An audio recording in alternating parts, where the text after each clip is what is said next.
Good morning, everyone. Welcome to Monday Minutes.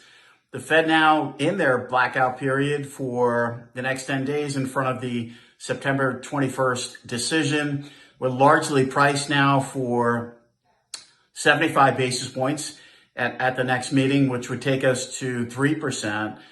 We've written along the way that we think, personally, short-term neutral, at least, is probably closer to 3%, although Chair Powell had indicated 2.25 to 2.5 was his neutral rate. But nonetheless, the theme from the Fed, I think, is very, very steadfast right now. It's very consistent. The Fed is very, very united after this extreme period of liquidity that was provided from 2020 to 2022. They are steadfast now to continue to catch up, in our opinion, to get to a level now beyond neutral that they see as restrictive. And I think one of the biggest themes that we've seen from the Fed lately, and it's been pretty consistent, and we actually think it's a good theme, is higher for longer. We've gotten used to a world, and if you look at the past decade, you look at the Bank of Japan, you look at the ECB 75, the Bank of Canada 75, the Bank of Japan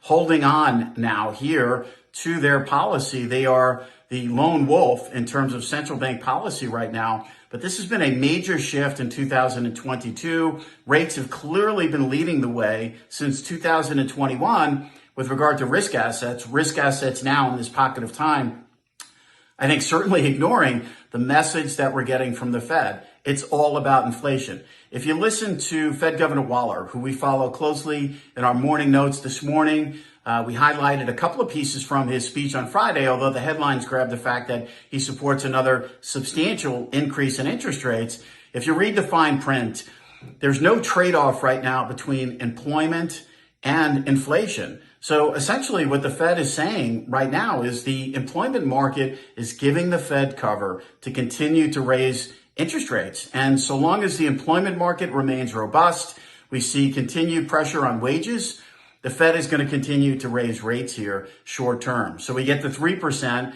If you look at terminal, we're closer to 4%.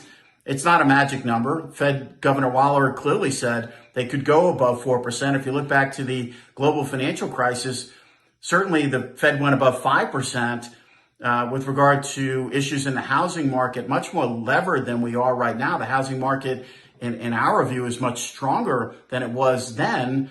But this new theme of higher for longer, getting to a certain point and just keeping rates there for a long time, the Fed pushing back on the notion that we saw earlier in the year of interest rates to come down in 2023. Now, we do think inflation will continue to come down. If you look at ISM prices paid, certainly alleviation there. And if you look at the payroll number, short term, you saw labor force participation kick up here. But I think it's important to realize, and if you listen to some of these speeches, the Fed is not going to fall victim of one data series. And if you look at inflation last year in 2021, Fed Governor Waller references that you did see month-to-month over readings come down at some point only to go back up. So the Fed wants to see the whites in the eyes of inflation coming down here. It's not going to be one data series. It's not going to be this week's CPI. We're going to 3%, and we're going to go closer to 4% as 2022 matures. The Fed is going to continue to lift rates here until they have a reason not to. Wishing everyone a great week ahead. The highlight this week, clearly CPI. I'm Greg Faranello. I'm head of U.S. rates for AmeriVet Securities.